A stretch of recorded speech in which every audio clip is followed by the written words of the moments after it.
আসসালামু আলাইকুম। আজকে আমি লাউ ডুগার পকোড়া তৈরি করব। এখানে নিয়েছি 1 কাপ বেসন, 1 কাপ ময়দা, 1 চামচ আদা রসুন বাটা, পেঁয়াজ বাটা, 1 চামচ বেকিং পাউডার, 1 চামচ গরম মশলা নিয়ে নিলাম, লাল মরিচের গুঁড়ো, এখানে কাঁচা মরিচ বাটা দেওয়া হয় না এই কারণে নিয়ে নিলাম 1 চামচ লবণ। তো এটাকে ডো তৈরি করব। এই তো ডো তৈরি করে ফেললাম। তো এটা ডো তৈরি করে এটা 2 মিনিটের জন্য রেখে দেব। তো ওইদিকে আমি লাউয়ের ডুগা ভালো করে পরিষ্কার করে নেব, কারণ লাউয়ের ডুগায় অনেক পোকামাকড় থাকে। তো এই জন্য ভালো করে বেছে এগুলো পানি দিয়ে ভালো করে পরিষ্কার করে নেব, পরিষ্কার করে ভালো করে ঝরিয়ে নেব। এই তো ভালো করে ঝরিয়ে নিলাম। এখন এগুলো একটা ফ্রাই প্যানে আমি তেল দিয়ে দিয়েছি, মিডিয়াম আঁচে ভাজতে হবে। আমি একটা লাউ ডুগা এখানে ডোর মধ্যে নিয়ে ভালো করে তেলে দিয়ে দিচ্ছি।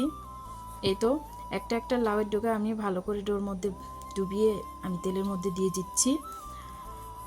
এভাবে আমি সবগুলো দিয়ে দিলাম।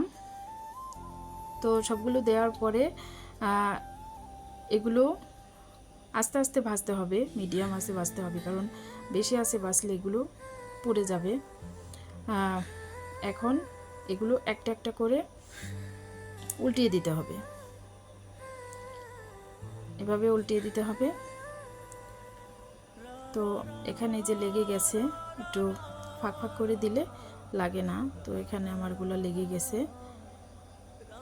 তো এভাবে উল্টিয়ে পাল্টিয়ে ভালো করে ভেজে নিতে হবে। তো ভালো করে ভেজে নেওয়ার পর এগুলো আমি ছাঁকনির মাধ্যমে সেঁকে নিচ্ছি, উঠিয়ে নিলাম। এখন একটা ছোট বাটিতে ভালো করে পরিবেশন করার জন্য বেড়ে নিলাম। এগুলো গরম গরম খেতে অনেক মজা, আপনারা বাসায় ট্রাই করে দেখবেন। ভালো থাকবেন, আল্লাহ হাফিজ।